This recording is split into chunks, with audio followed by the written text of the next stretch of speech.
आप आज हम बताएंगे कि गिलोय का काढ़ा किस तरह से बनाया जाता है और सर्दियों में जो हमको बीमारियों का डर रहता है उससे हम किस तरह से छुटकारा पाए। आज हम आपको ऐसे उपाय के बारे में बताएंगे जिससे कि जल्दी से सब बीमारियां, खांसी, जुकाम वगैरह खत्म हो जाते हैं। तो चलिए, काढ़ा बनाने के लिए हमको जो सामान चाहिए वो है ये हमने गिलोय लेकर आई थी और इसके हमने धो के टुकड़े करके रखे हुए। आपके घर के आसपास किसी भी पेड़ से हम ये ला सकते हैं गिलोय।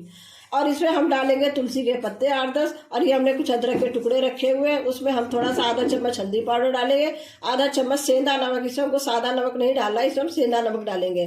और ये हमने कुछ दालचीनी के टुकड़े रखे हुए हैं, और ये हमने आधा चम्मच अजवाइन लिया हुआ है, और ये हमने कुछ 8-10 इसमें लौंग है और थोड़ी सी इसमें काली मिर्च है। तो हम इन सबको अलग अलग थोड़ा थोड़ा कूट के रख लेते हैं। इसको ज़्यादा महीन नहीं करना है, थोड़ा थोड़ा कूटना है।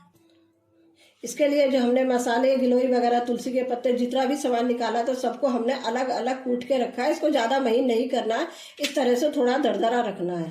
तो चलिए, हम सबसे पहले हम इसमें जो हमने 1 गिलास पानी लिया हुआ था वो हम डाल के उबलने के लिए रख देते हैं।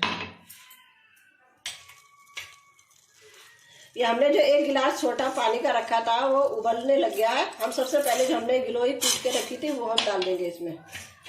उसके बाद फिर हमने जो अदरक पीस कर रखी हुई थी वो हम इसमें डाल देंगे। फिर हमने जो काली मिर्च और लौंग दोनों मिला के हमने पीस कर रखा था वो डाल देंगे। ये हमने दालचीनी के कुछ टुकड़े पीस कर रखे थे वो डाल देंगे।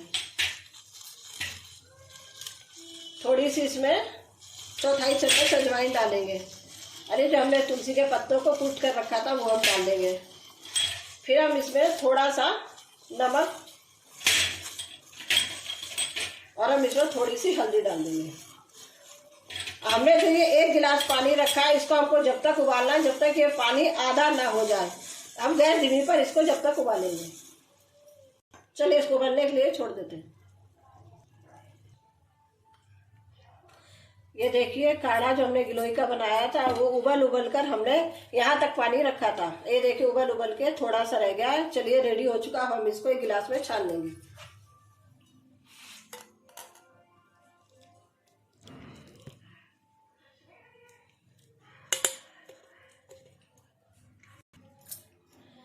ये देखिए, हमारा गिलोय का काढ़ा एकदम तैयार है पीने के लिए। इसको हम थोड़ा ठंडा करके गुनगुना ही पियेंगे।